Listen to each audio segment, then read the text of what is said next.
प्रहलाद नारद पराशर पुंडरीक व्यासाम्बरीश शुक शौनक भीष्मदालभ्यान् रुक्माङ्गदार्जुन वसिष्ठ विभीषणादीन् पुण्यानिमान् परमभागवतान् नमामि। वाञ्छाकल्पतरुभ्यश्च कृपा सिन्धुभ्येव च पतितानां पावनेभ्यो वैष्णवेभ्यो नमो नमः। सीतानाथ समारम्भां रामानन्दार्य मध्यमाम् अस्मदाचार्य पर्यन्तां वन्दे गुरुपरम्पराम्। भक्त भक्ति भगवंत गुरु चतुर्नाम बपुएक, इनके पद बंदन किए नाशनि विघ्न अनेक। मंगल आदि विचारि रहो वस्तु नयोर अनूप, हरिजन को यश गामते हरिजन मंगल रूप। संतन निर्णय कियो मति श्रुति पुराण इतिहास, भजबे को दोई सुगर कै हरि कै हरिदास। श्री गुरु अग्रदेव आज्ञा दई, भक्तन को यश गाय। भव सागर के तरन को नाहिन आन उपाय। श्री वृंदावन बिहारी लाल की जय, राधा रानी की जय, बरसाने वारी की जय। गोस्वामी श्री नाभाजी महाराज की जय, श्री प्रियादास जी महाराज की जय, श्री भक्तमाली जी महाराज की जय। सब संतन की जय जय श्री राधे। हम लोगों के मन मस्तिष्क में ग्रहण समाया रहा अब तक, और यह ग्रहण समुद्र मंथन के बाद एक बार दुर्वासा जी बैकुंठ को गए, ठाकुर जी की सुंदर माला प्रसादी की उनको मिली। बैकुंठ से नीचे उतर रहे थे तो रास्ते में इंद्र जी मिल गए, ऐरावत हाथी पर चढ़े गए। तो इनके मन में आया कि इंद्र है, इसको ये प्रसाद माला आशीर्वाद रूप में दे दें। तो कृपा करके श्री दुर्वासा जी ने वह भगवान का प्रसाद माला इंद्र को दे दिया। लेकिन इंद्र पद इतना प्रमादी है, माला की महिमा प्रसादी की महिमा नहीं जान सके। उसको हाथी के सिर पर डाल दिया, हाथी ने सूंड से उठा करके पैर के नीचे उसको रौंद दिया। दुर्वासा को क्रोध आ गया। भगवान को जो वस्तु अर्पित की जाती है वह दिव्य हो जाती है, उसका अपमान नहीं होना चाहिए, सावधान रहना चाहिए। भगवान को अर्पित किया जितना भी कुछ पदार्थ है उस पर पैर न पड़े, उसका सम्मान हो, उसका सम्मान करना चाहिए, अपमान नहीं करना चाहिए। मेरे देखते देखते और भगवान की प्रसादी माला का इस तरह अपमान किया, तुरंत उन्होंने श्राप दे दिया। जिस संपत्ति और पद के अधिकार से तुमने माला का अपमान किया, सारी संपत्ति तुम्हारी नष्ट हो जाए, चली जाए यहां से। इंद्र हाथी से उतर करके चरणों में गिर करके प्रार्थना करने लगे, माफ करो, क्षमा करो, क्षमा करो। उन्होंने कहा मेरा नाम दुर्वासा है, मैं क्षमा करना जानता ही नहीं। अब तुमको संपत्ति तुम्हारी नष्ट हो जाएगी और भगवान तुम्हारे ऊपर कृपा करेंगे, तब फिर से संपत्ति मिलेगी तुमको। तो सारी संपत्ति दुर्वासा के शाप से, संपत्ति तो स्वर्ग की है, दिव्य है, तो नष्ट तो नहीं हुई, लेकिन इनसे निकल करके समुद्र में चली गई सारी संपत्ति। और देवता श्रीहीन हो गए, दैत्यों की विजय हुई। अंत में देवताओं ने भगवान की शरण ली। तो भगवान ने कहा कि देखो, इस समय दैत्यों का बल बढ़ा हुआ है। जिस समय तमोगुण की वृद्धि होती है तो दैत्यों का बल बढ़ जाता है, सतोगुण की वृद्धि होती है तो देवताओं का बल बढ़ जाता है। इस तरह से यह घटना बढ़ना, उन्नति अवनति का क्रम चालू रहता है। भगवान ने कहा कि बुद्धिमान हुआ है जब देख ले कि हम अपने शत्रु से लड़ करके नहीं जीतेंगे तो क्या करना चाहिए, उससे सुलह कर लेनी चाहिए। शत्रु से लड़कर जीत तो सकते नहीं, लड़ते लड़ते हम स्वयं हारेंगे मरेंगे, इसलिए ऐसे दुश्मन से और मेल कर लेना चाहिए। ये भागवत में ये कूटनीति का प्रयोग किया गया है। और मेल करने के बाद उससे मेल कर लो, नहीं मानता हो तो अपनी बहन बेटी का उसके साथ ब्याह कर दो, अब तो विश्वास करेगा। इसके बाद जब विश्वास में आ जाए तो राजनीति कूटनीति तो यह कहती है कि उसे धोखा दे करके उसे मार करके बहू बेटी राण हो जाए, कोई चिंता नहीं, तुम राजा बन जाओ, मार डालो। ये कूटनीति है। तो भगवान ने उन देवताओं से कहा कि इस समय लड़कर तुम जीत नहीं सकते, तो प्रबल शत्रु से सुलह कर लेनी चाहिए। दैत्यों के पास जाकर के तुम संधि कर लो, मेल कर लो। और दैत्य लोग कहें क्यों आए तो कह देना भगवान ने हमको भेजा है, और मेल करने से लाभ होगा। जाके मेल करो और मेल तुम्हारा हो जाएगा, तुम्हारी जितनी संपत्ति नष्ट हुई है वह समुद्र से प्रकट होगी, इसलिए समुद्र का मंथन करो। समुद्र मंथन की आज्ञा भगवान ने दी। इंद्र जो है वह उन दिनों राजा बलि स्वर्ग पर काबिज थे। इंद्र ने जाकर के देवताओं के साथ इंद्र गए। दैत्य लोगों ने देखा कि देवता आ रहे हैं तो अपने अपने हथियार संभालने लगे। राजा बलि ने कहा ये लोग लड़ने नहीं आए, इनके हाथ में हथियार नहीं है। स्वागत पूर्वक उनको बैठाया और कैसे आप लोग आए, तो उन्होंने कहा हमको भगवान ने भेजा, आज्ञा दी है, तो हम आपसे संधि सुलह करने आए। हम दोनों एक ही बाप के बेटे हैं, माताएं हमारी तुम्हारी अलग अलग हैं। आप लोग दिति के पुत्र हो तो इसलिए दैत्य हैं, और हम अदिति माता के पुत्र हैं इसलिए आदित्य हम देवता हैं। हमारे तुम्हारे पिता एक हैं, माताएं दो हैं, तो हम तो भाई भाई तो है ही। तो हम लोगों ने आपस में लड़कर तो बहुत देख लिया, कभी हम हारते हैं कभी तुम हारते हो, तो अब कुछ दिन सुलह करके देखें। संगठन में बड़ी भारी शक्ति होती है, संघे शक्ति, संघ में बड़ी भारी शक्ति होती है। झाड़ू है, तिनकों को बांध दिया जाता है तो वह झाड़ू मकान को साफ करने काम आती है, और बिखर जाए खोल दिया जाए तो स्वयं कूड़ा बन जाएगी। इसलिए संगठन में बड़ी शक्ति है। संगठन हम लोगों का हो जाएगा तो हम लोग समुद्र मंथन करेंगे। प्रस्ताव को राजा बलि ने मान लिया, दैत्यों ने मान लिया। सब समुद्र मंथन की तैयारी कैसे होगा, बोले भगवान की आज्ञा, पहले मंदराचल पर्वत को ले आओ और बासुकी नाग की रस्सी बनाओ, समुद्र मंथन होगा। तो झट सब देवता दैत्य मिलकर के पहाड़ मंदराचल जो था उसको जैसे तैसे उखाड़ तो लिया, लेकिन उठा करके लेकर के चलने लगे। इतना भारी था कि देवता दैत्य गिर पड़े, बहुत तो घायल भी हो गए। उस समय देवताओं ने भगवान का स्मरण किया, तो भगवान झट प्रकट हो गए। उस पर्वत को उठाकर गरुड़ पर रख करके समुद्र के क्षीर समुद्र के पास ले जाकर रख दिया। पर्वत आ गया। बासुकी नाग को कहा गया तुम रस्सी बन जाओ, बोले हमको रगड़ा लगेगा, बड़ा कष्ट होगा। बोले अमृत मिलेगा। समुद्र मंथन का उद्देश्य हम लोगों का है अमृत की प्राप्ति, तो पहले कुछ कष्ट मिलेगा, बाद में अमृत मिलेगा, पुष्ट हो जाओगे। उन्होंने स्वीकार किया। बासुकी नाग को पर्वत में लपेट करके एक तरफ देवता लगो एक तरफ दैत्य लगो, भगवान वहां पर उपस्थित हैं। दैत्य लोग सर्प के मुख की ओर जाकर के खड़े हो गए और देवता लोग पूंछ की तरफ हुए।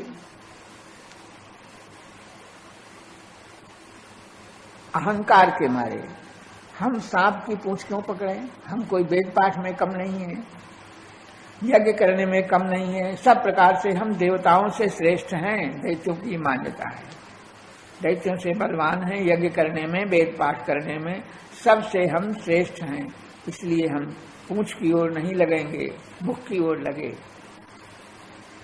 भगवान ने देवताओं से कहा तो पूंछ की ओर लग जाओ, कोई बात नहीं। अब एक बार देवता खींचे, दैत्य खींचे, समुद्र मंथन का कार्य आरंभ हो गया, लेकिन पहाड़ पर्वत वह जल में डूबने लग गया, भारी था।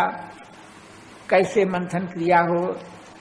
तो भगवान ने कहा कि देखो, मंथन क्रिया संपन्न नहीं हो रही है। तुम लोगों ने इतना बड़ा कार्य आरंभ किया, लेकिन गणेश का पूजन नहीं किया।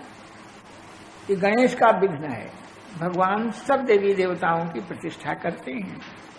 तो देवता दैत्य गणेश पूजन में लग गए और स्वयं भगवान ने कच्छप रूप धारण करके उस पहाड़ को अपनी पीठ पर उठा लिया। लोगों ने सोचा कि गणेश पूजा से हम लोग सफल हुए, लेकिन नहीं, उस पहाड़ को भगवान ने अपनी पीठ पर उठा लिया, अधर में आ गया, घूमने लग गया। उस समय क्रमशः अनेक रत्न प्रकट हुए, ठग रहे थे लोग। तो स्वयं भगवान ने अपना विशाल रूप धारण करके एक हाथ इधर एक हाथ इधर लगाया। सर्प के मुख से विष निकल रहा था, तो दैत्य विष के मारे झुलस रहे थे, जले जा रहे थे, और देवता पूंछ की तरफ ठंडे में थे। लेकिन दैत्य हम जान करके इधर लगे, कुछ कह नहीं सकते थे, श्रमित हो रहे थे। तब भगवान ने कृपा दृष्टि से सबको देख करके एक हाथ इधर लगाया, एक इधर, और मंथन क्रिया बड़े वेग से हुई। तो सबसे पहले उसमें विष निकला, बाहर रखा गया, तो उसका तेज फैलने लगा। लोगों ने कहा कि तो विष है, विष है, और सब लोग जल जाएंगे, मर जाएंगे। भगवान ने कहा शंकर से प्रार्थना करो। शिव जी से प्रार्थना की गई। शंकर भगवान ने पार्वती से पूछा, तो पार्वती ने कहा कि प्रभु, आप इस विष का पान करके जितनी प्रजा है इसकी रक्षा कीजिए। तो शंकर भगवान ने विष का पान कर लिया। बाद में ध्यान में आया कि विष जो है वह भीतर जाएगा, हृदय में राम जी का ध्यान करते हैं तो गर्मी पहुंचेगी। तो उस विष को नीचे न उतार करके कंठ में रोक लिया। ये समर्थ भगवान शंकर का कार्य है। कोई वस्तु पी करके कंठ में रोकी नहीं जा सकती, लेकिन शंकर जी ने अपने कंठ में ही रोक लिया, इसलिए उनका कंठ नीला हो गया, नीलकंठ नाम से प्रसिद्ध हुए। विष के पी लेने के बाद अब उसमें से एक कामधेनु गैया प्रकट हुई। स्वर्ग की संपत्ति है, क्या हो, कौन ले कौन ले? तो कहा यह पहली वस्तु है, और इससे ब्राह्मण लोग यज्ञ करेंगे, अतिथियों की सेवा करेंगे, तो दान कर दो इसका। तो वह कामधेनु गाय ब्राह्मणों को दान कर दी गई। इसके पश्चात पुनः समुद्र मंथन होने लगा। बहुत लंबी कथा है। ऐरावत हाथी निकला और उच्चैः श्रवा घोड़ा निकला। उच्चैः श्रवा घोड़ा को देख करके और राजा बलि का मन ललचाया, बोले भाई घोड़ा तो हम लेंगे। भगवान ने सिखा दिया था, कोई वस्तु को दैत्य लोग लेना चाहें तो तुम रोकना नहीं, ले लेने दो, घोड़ा तुम ले लो। पुनः ऐरावत हाथी निकला। तो ऐरावत हाथी तो स्वर्ग की संपत्ति है, इंद्र ने उसको ले लिया। होते होते सब वस्तुएं निकलते निकलते अंत में जो है वह बारुणी निकली, जिसको पी करके लोग पागल हो जाते हैं। वरुण की वह कन्या कही जाती है, वारुणी उसका नाम है। उसको दैत्यों ने ले लिया, दैत्यों ने वारुणी का पान किया। इसके पश्चात मंथन होने लगा। धन्वंतरी भगवान प्रकट हुए। धन्वंतरी भगवान साक्षात भगवान के अवतार हैं और सुंदर दिव्य उनका स्वरूप, हाथ में अमृत का कलश लिए हुए वो प्रकट हुए। तो देवता लोग तो बेचारे भगवान की सहारे थे, और दैत्य लोग सावधान थे कि अमृत निकलेगा तो हम ले लेंगे, हम पिएंगे, देवताओं को नहीं पीने देंगे, ये उनका विचार था। तो धन्वंतरी के हाथ में जैसे कलश उन्होंने देखा तो झपट करके कलश उनके हाथ से ले लिया। कुछ लोग कहते हैं कि हरितकी, उस पर ऊपर ढक्कन था, वहां हरितकी हर्र रखी हुई थी। तो हर्र का नाम भी अमृता है। जिसको माता नहीं है हर्र का सेवन करे तो माता के समान पौष्टिक देने वाली है। अमृत को दैत्यों ने छीन लिया। तो जो बलवान था उसने छीन लिया, उससे बलवान था उसने उससे छीन लिया। आपस में एक दूसरे से छीना झपटी होने लगी। उनको चाहता था कि राजा बलि के पास रख से अपने राजा को लेकिन राजा को ना, हम बलवान, हम पिएंगे, तुम नहीं, हम पिएंगे, पहले हम पिएंगे, इस तरह से झगड़ा होने लगा। देवता बेचारे निराश हो गए। अब इन दैत्यों से लड़कर के हम प्राप्त नहीं कर सकते हैं अमृत, तो मन ही मन भगवान की शरण में गए। शरणागत दैत्यों को अमृत पिलाने के लिए भगवान ने मोहिनी रूप धारण किया। भगवान ही दैत्यों को मोहित करने के लिए सुंदर स्त्री का रूप बनाया। कौन उसका वर्णन कर सकता है। गेंद उछालते हुए वहां वो प्रकट हो गए। दैत्यों ने देखा मोहिनी भगवान को तो झट दौड़ करके उनके पास आ गए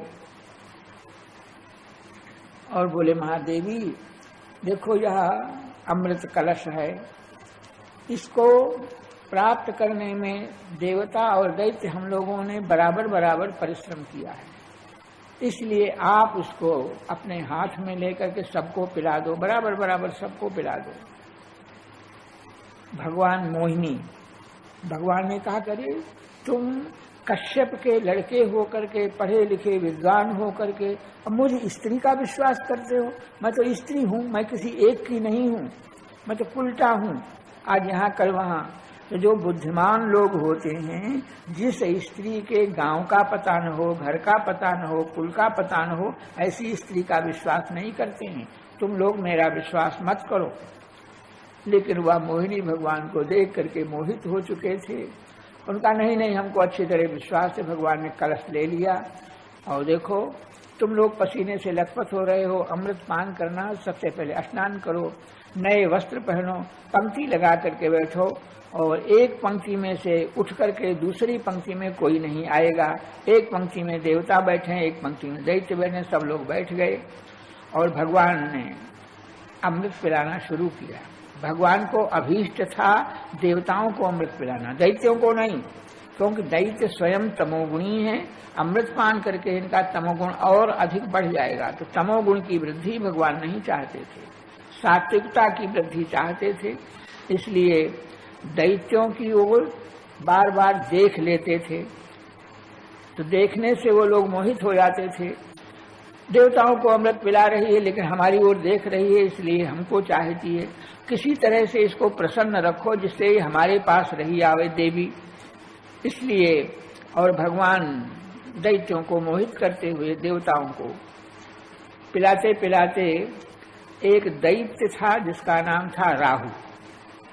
वह राहु, उसने विचार किया कैसा लगता है कि अमृत हमारी पंगत में नहीं आवेगा, तो झट वहां से उठ करके देवताओं की पंक्ति में आकर बैठ गया। एक तरफ सूर्य थे, एक तरफ चंद्रमा थे, बीच में घुसकर बैठ गया।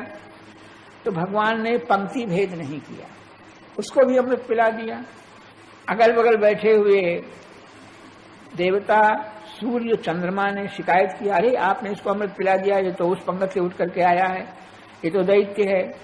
तो भगवान ने झट उसको दंड दिया, चक्र से उसका सिर काट दिया। अमृत भी पिला दिया और बाद में सिर काट दिया। सिर कटने से 2 टुकड़े हो गए, लेकिन अमृत पी लिया था, इसलिए उसकी मृत्यु नहीं हुई। ऊपर का जो सिर था वह और नीचे का धड़, ऊपर का तो राहु और नीचे धड़ जो है वह केतु नाम से प्रसिद्ध हुआ। अमृत पी लेने के कारण उनकी देवताओं में गिनती हो गई और नवग्रहों में उनकी पूजा होने लग गई।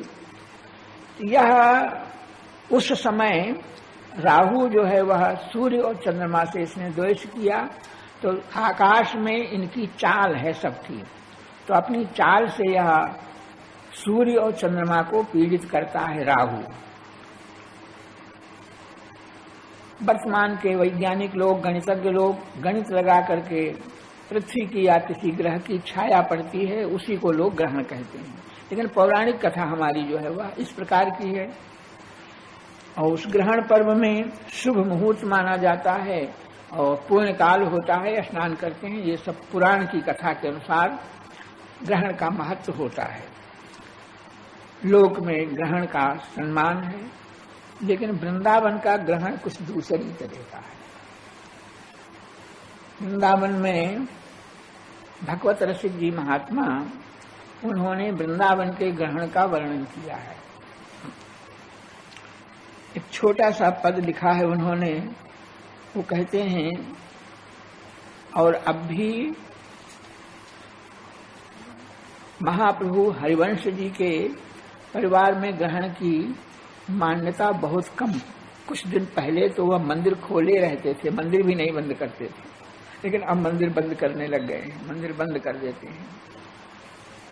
उनका विधि निषेध हम लोगों से अलग ही है। आचार विचार सब बात हम लोगों से अलग पाई जाती है। हम लोगों के यहाँ वैष्णव में एकादशी की बहुत बड़ी महिमा मानते हैं। वैष्णव को एकादशी का व्रत करना चाहिए, लेकिन हित हरिवंश महाप्रभु की मान्यता भिन्न है और उन्हीं की शिष्यता स्वीकार की हरिराम व्यास ने। हरिराम जी व्यास लिखते हैं, कोटि कोटि एकादशी हरि प्रसाद को अंश, व्यास ही यह प्रतीत है जिनके गुरु हरिवंश। एकादशी का व्रत करने से पुण्य होता है, इसमें कोई संदेह नहीं। कोई व्रत करो, संयम नियम का पालन करो तो पुण्य होगा, लेकिन भगवान के प्रसाद पाने की जितनी महिमा है उतनी व्रत की महिमा नहीं है। भगवान का जो अधरामृत है, भगवान ने पाया है, उसका जो उच्छिष्ट है उसकी महिमा बहुत ज्यादा है। एक दो एकादशी नहीं, करोड़ों एकादशी हो जाएं तो प्रसाद की महिमा को नहीं पा सकते हैं। इसलिए प्रसाद का त्याग न करके प्रसाद को स्वीकार करते हैं। एकादशी के दिन भी प्रसाद को स्वीकार करते हैं। और अब तो खास करके एकादशी के दिन खीर बनती है राधा वल्लभ में, क्योंकि चावल का प्रयोग नहीं किया जाता है, तो वह जिद करके खीर जरूर बनाते हैं।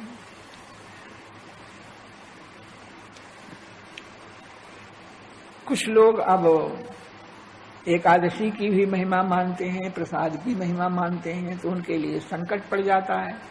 प्रसाद निष्ठा से तो एकादशी को छोड़ दिया जाता है, और व्रत की निष्ठा से प्रसाद को छोड़ना पड़ेगा। प्रसाद को कैसे छोड़ें?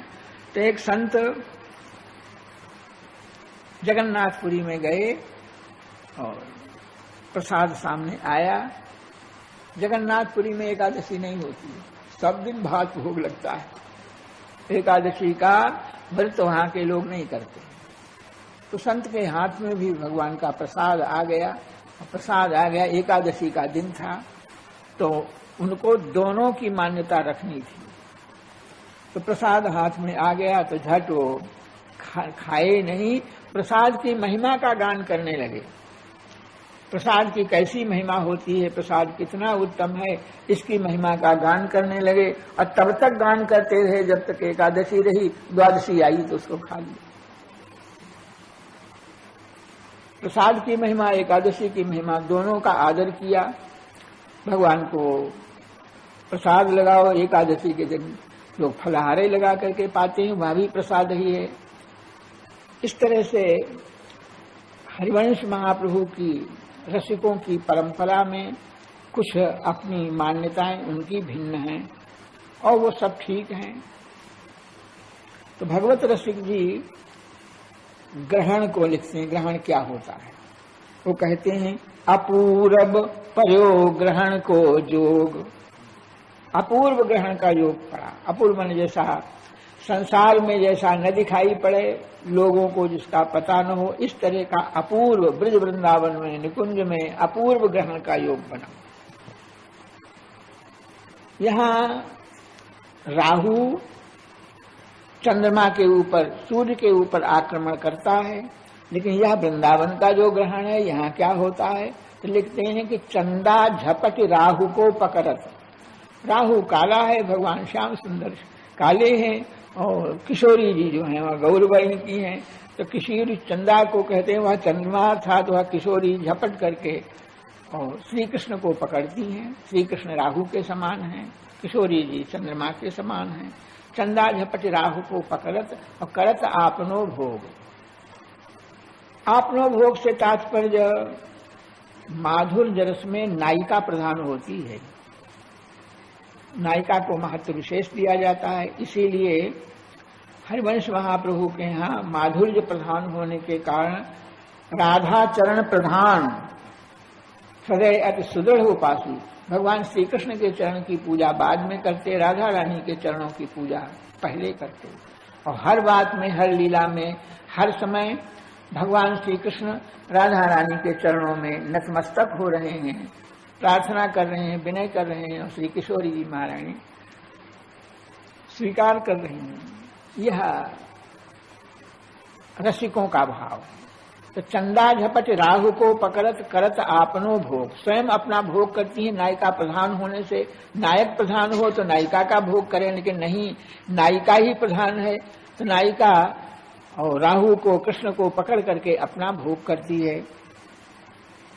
चंदा झपट राहु को पकड़त करत आपनो भोग। तो यह जो ग्रहण पड़ा, जानत नहीं ज्योतिषी पंडित।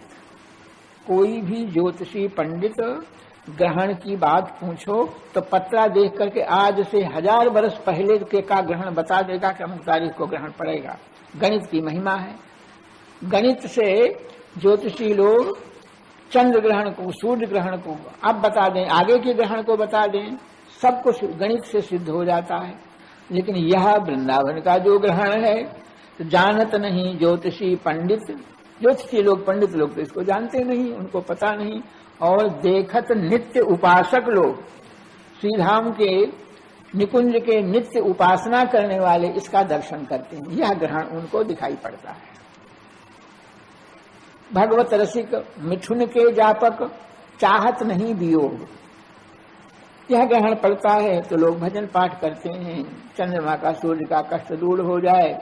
लेकिन मिथुन माने होता है युगल, 2 जुगल के जापक जो हैं वह वियोग नहीं चाहते हैं। परस्पर इस तरह का प्रिया प्रियतम का ग्रहण पड़ा ही रहे, सदा सर्वदा ऐसा ग्रहण रहे, चाहत नहीं वियोग, प्रिया प्रियतम इस तरह से लीला करते ही रहे। ये वृंदावन का ग्रहण है।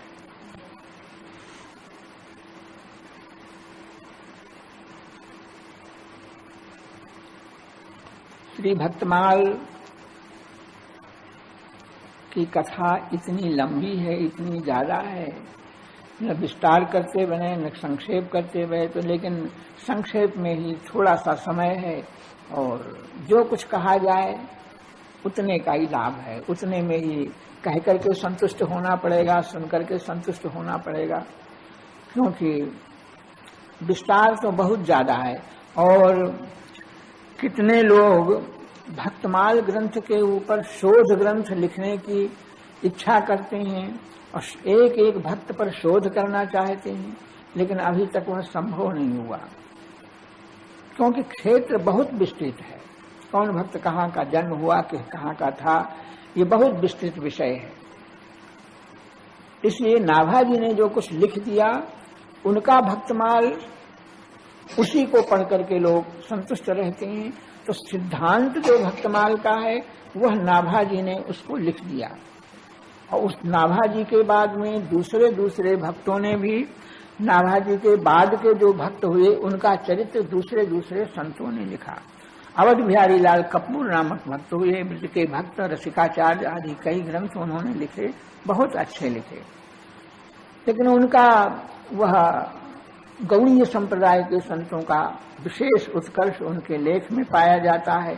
यह देख करके फिर उन्होंने अपनी शैली को बदला और राजस्थान के भक्त, यहाँ के भक्त, वहाँ के भक्त, दूसरे भक्तों का भी चरित्र उन्होंने लिखा। तो नाभाजी ने भक्तमाल लिख करके, भक्त चरित्रों का अध्ययन करके, दूसरों को कथा सुना करके, और प्रियादास ने टीका करके भक्त चरित्र अध्ययन और पठन करने की प्रवृत्ति लोगों को हो गई। सबको भक्त चरित्र अच्छा लगने लगा और भक्त चरित्र की प्रवृत्ति पहले इतनी नहीं थी। वर्तमान में बहुत लोग भक्त चरित्र पढ़ते हैं, आनंदित होते हैं। किस प्रकार श्री नाभाजी ने अपने गुरु अग्रदेव से आज्ञा पाई, इसकी संक्षिप्त चर्चा एक दिन हो चुकी है। मानसी स्वरूप में लगे थे, पंखा कर रहे थे। मानसी का दर्शन मिला, समुद्र में जहाज दिखाई पड़ी और जहाज का जो है वह कष्ट दूर किया। और इस प्रभाव को देख करके अग्रदेव ने आज्ञा दी कि संतों का प्रभाव वर्णन करो, संतों का चरित्र करो। नहीं कर सकेंगे, संत चरित्र वर्णन करने में कठिनाई है। तो अग्रदेवाचार्य ने कहा कि जिनलय दिखाए गई सागर में नाव को, जिन्होंने तुमको यहाँ बैठे बैठे और बहुत दूर समुद्र में जहाज को, नौका को दिखा दिया, और तुमने पंखे की वायु से उसका उद्धार भी कर दिया, रक्षा कर दी, तो वही संत महात्मा तुम्हारे हृदय में प्रवेश करके अपने चरित्र का दर्शन देंगे। भक्त का ध्यान करोगे तो भक्त हृदय में आकर के फिर तुम उनके नाम रूप लीला जैसी उनकी भक्ति उसका वर्णन करोगे। गुरु जी की यह आज्ञा पाकर के श्री नाभाजी महाराज ने ध्यान करना आरंभ किया, ग्रंथ का लिखना आरंभ किया।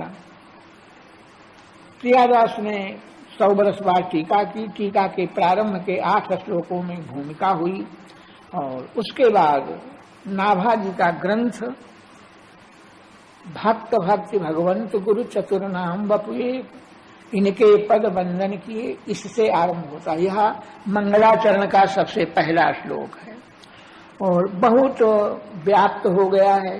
जहां भी कहीं कोई व्यास कथा के पहले मंगलाचरण करेगा तो इस दोहे को भी जरूर कहेगा। कथा भागवत की कहेगा, रामायण की कहेगा, लेकिन इसका प्रयोग जरूर करेगा क्योंकि यह मंगलाचरण बिल्कुल निष्पक्ष है।